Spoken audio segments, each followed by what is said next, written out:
Halo semuanya, jumpa lagi dengan saya, Okta Nuryani. Nah, tahu gak sih pada video kali ini aku akan membahas tentang apa?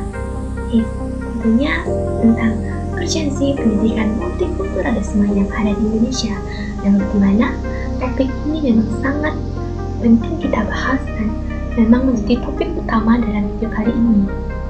Jadi penasaran kan apa aja sih yang akan dibahas dalam urgensi pendidikan multikulturalisme ini? Jadi simak videonya ya, jangan dileng-lengkan, oke?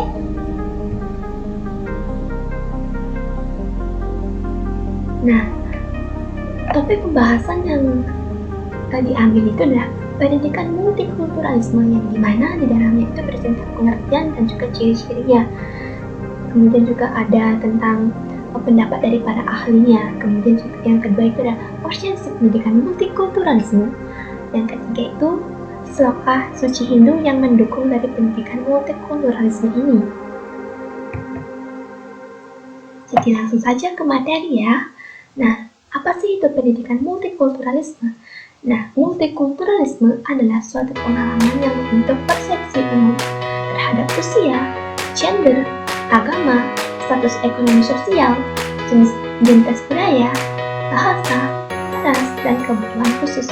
Nah, memang multikulturalisme ini dibentuk dengan budaya atau etnik. Etnik ini merupakan suatu titik pandang dalam mempelajari budaya dari luar sistem budaya itu sendiri, yang merupakan pendekatan awal dalam mempelajari suatu sistem budaya asing. Sehingga dari pengertian tersebut didapatlah suatu pengertian dari pendidikan multikulturalisme ini. Nah, pendidikan multikulturalisme adalah suatu jembatan dalam mencapai kehidupan bersama dari umat manusia dari berbagai budaya secara global yang penuh tantangan baru.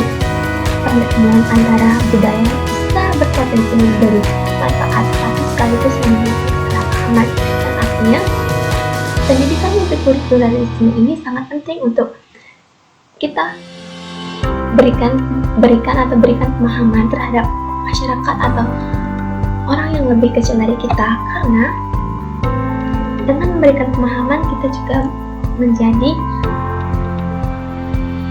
orang yang memahami lingkungan sekitar dengan memberikan pendidikan tersebut.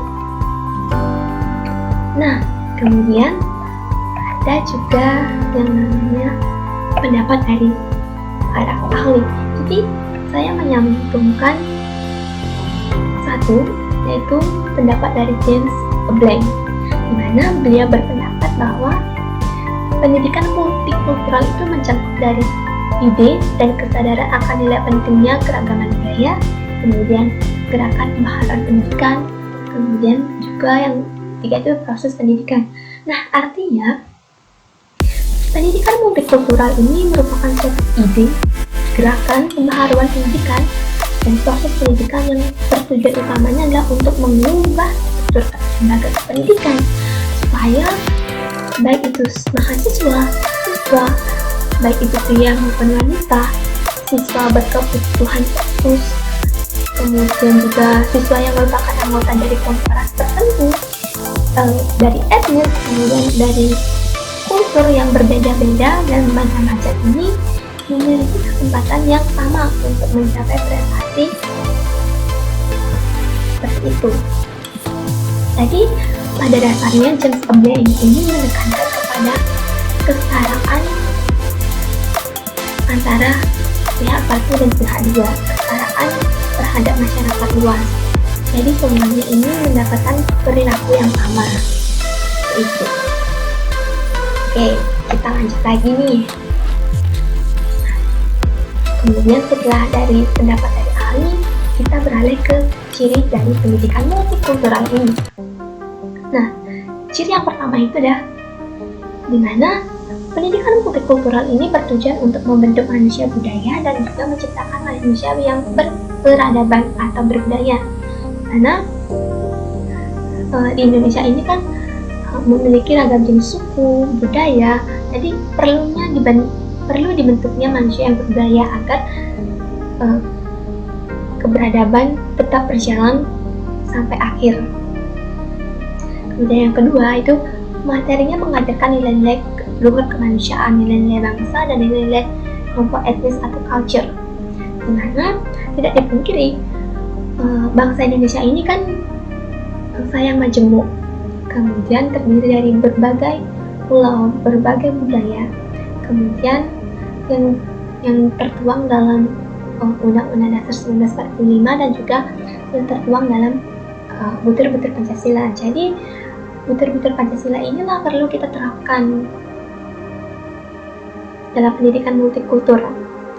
Kemudian yang ketiga itu adalah metodenya demokratis yang menghargai aspek-aspek perbedaan, keberagaman budaya, bangsa, dan kelompok etnis. Nah, kehidupan yang demokratis di mana bertujuan untuk menghargai setiap perbedaan yang ada, setiap keberagaman budaya Indonesia yang ada, agar tercapailah suatu demokratis yang diinginkan, diharapkan oleh seluruh masyarakat Indonesia. Khususnya, tentunya khusus buat pemuda-pemuda pasti mengharapkan hal tersebut itu demokratis. Kemudian evaluasinya ditentukan pada penilaian terhadap anak didik yang meliputi persepsi tidak hanya anak didik ya, bagi kaum masyarakat juga perlu untuk apresiasi dan tindakan terhadap budaya lain. Nah, hal ini dapat dilihat ketika misalnya saja nih seorang anak memiliki berasal dari daerah A, memiliki budaya yang seperti ini, kemudian bertemulah dengan si anak B yang memiliki budaya yang berbeda dari anak A karena daerahnya yang berbeda. Kemudian mereka bertemu,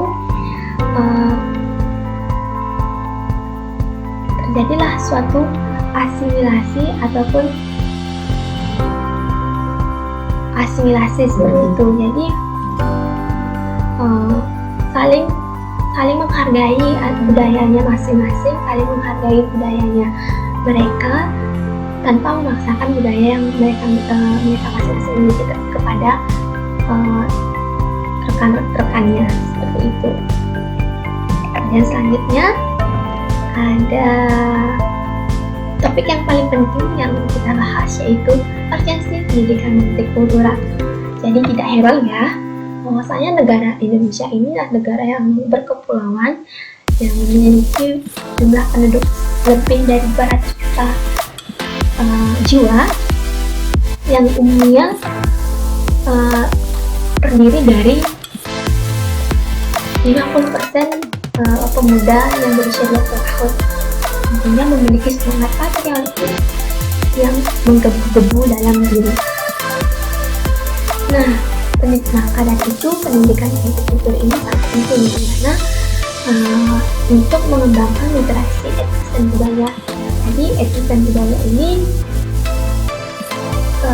menjadi sesuatu hal yang perlu dikembangkan agar nantinya tetap berkembang menjadi hal yang dinikmati sampai akhir. Kemudian dari pendidikan multikultur ini juga penting karena sebagai pendalaman karakter, sikap atau perilaku untuk pemuda, masyarakat maupun juga dari khususnya siswa-mahasiswa. Penanaman karakter ini agar sikap dan perilaku kita saling menghargai perbedaan, saling memahami antar suku, tanpa memaksakan kehendak kita.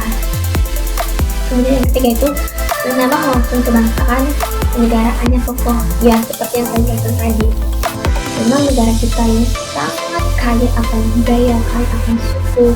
Perbedaan itulah yang kita pelajari dan juga akhirnya akan menambah wawasan kita bahwasanya bangsa kita dan negara kita ini memiliki keberagaman yang sangat luar biasa, bahkan sudah diakui oleh negara lain. Kemudian yang keempat itu kemampuan pelajaran dasar. Ya, tidak dipungkiri lagi karena ketika kita sudah memahami perbedaan suku, perbedaan